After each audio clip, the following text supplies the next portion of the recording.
Good morning दोस्तों। आज हम लोग इस स्पेसिमेन को डिस्कस करने जा रहे हैं। So we can see that this is a glass mounted formalin preserved specimen in which we can see a sac like structure having parts fundus, body and neck. The sac is cut open and we can see inside the lumen multiple stones which are appearing irregular in shape and yellowish to brown in color, suggesting that they may be cholesterol or mixed stones. The wall of sac is appearing to be thickened, indicating towards chronic inflammation. So probably this is a specimen of gallbladder with stones after cholecystectomy. अब जैसे ही आपने gall stone वाले specimen को identify कर लिया है, उसके बाद आपको पता होना चाहिए टाइप्स ऑफ गॉल स्टोन्स। तो तीन टाइप के गॉल स्टोन्स हो सकते हैं, कोलेस्ट्रॉल स्टोन्स, पिगमेंट स्टोन्स और मिक्स स्टोन्स।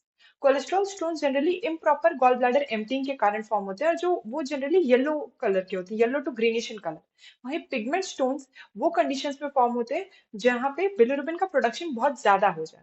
अब अगर जैसे कि कोई भी हीमोलाइटिक कंडीशंस हो गई है, तो उसमें क्या हो जाता है, अनकॉन्जुगेटेड बिलिरुबिन का प्रोडक्शन इंक्रीज हो जाता है, तो उसमें जो है ब्लैक कलर के स्टोन्स वहीं फॉर्म होते हैं। वहीं कोई भी इंफेक्शन अगर हो जा रहा है गॉल ब्लैडर में, तो उसके कारण क्या होता है, बैक्टीरियल हाइड्रोलाइसिस होता है ड्यू टू बीटा ग्लूकोरोनिडेज एंजाइम। जो कॉन्जुगेटेड बिलिरुबिन है वो कन्वर्ट हो जाता है अनकॉन्जुगेटेड बिलिरुबिन में, और उसके कारण जो है फिर गॉल स्टोन्स बनते हैं। तो ये जो है जनरली ब्राउन इन कलर होते हैं।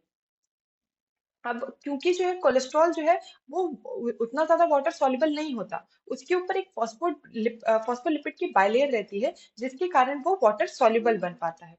तो अब होता क्या है, कोलेस्ट्रॉल के सुपर सैचुरेशन के कारण जो है ये गॉलस्टोन्स बनना शुरू होते हैं कोलेस्ट्रॉल के। तो पहले यूनिलैमेलर वेसिकल्स होंगे, फिर मल्टीलैमेलर वेसिकल्स होंगे, न्यूक्लिएशन होगा, और जो इसमें म्यूसिन और कैल्शियम जो है इस प्रोसेस को स्टिमुलेट करते हैं। वहीं एपोलाइपोप्रोटीन और लेस्टिन जो है इस न्यूक्लिएशन के प्रोसेस को इनहिबिट करते हैं।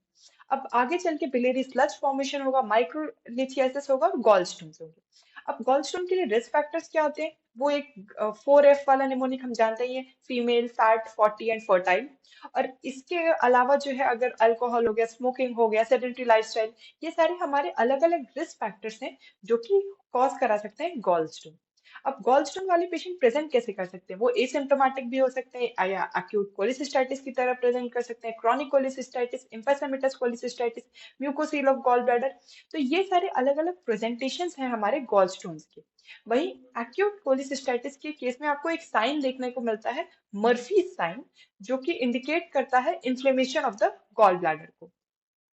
वहीं जो है पेशेंट, अब मान लीजिए गॉल स्टोन में अगर वो सिम्टोमेटिक है, तो क्या कैसे प्रेजेंट करेगा, पेन है हो रहा है उसको राइट अपर एब्डोमेन में, उसके अलावा नॉजिया हो सकता है, वोमिटिंग होगी, इंडाइजेशन होगा, और उसके अलावा इन्फेक्शन अगर हो गया तो फीवर एंड चिल्स भी प्रेजेंट होंगे। अगर स्टोन से बाइल डक्ट ऑब्स्ट्रक्ट हो जा रही है तो उसके कारण जॉन्डिस डेवलप होगा।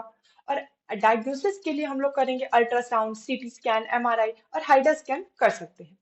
अब इसमें अगर पेशेंट एसिम्टोमेटिक है तो जनरली कोई ट्रीटमेंट की जरूरत नहीं होती है। लेकिन अगर जो है हम जनरली सर्जरी में जो है क्या ट्रीटमेंट करते हैं, कोलिसिस्टेक्टॉमी। और वो जो है ओपन कोलिसिस्टेक्टॉमी हो सकती है या फिर लैप कोलिसिस्टेक्टॉमी हो सकती है। मेडिकेशंस में हम लोग जो है बाइल एसिड पिल्स जैकी यूरोसिडियोल इस्तेमाल करते हैं to dissolve the small cholesterol stones. और कुछ नॉन सर्जिकल प्रोसीजर्स जैसे कि शॉक वेव लिथोट्रिप्सी और एंडोस्कोपिक टेक्निक्स हैं जो कि इस्तेमाल करते हैं, लेकिन बहुत रेयर केसेस में।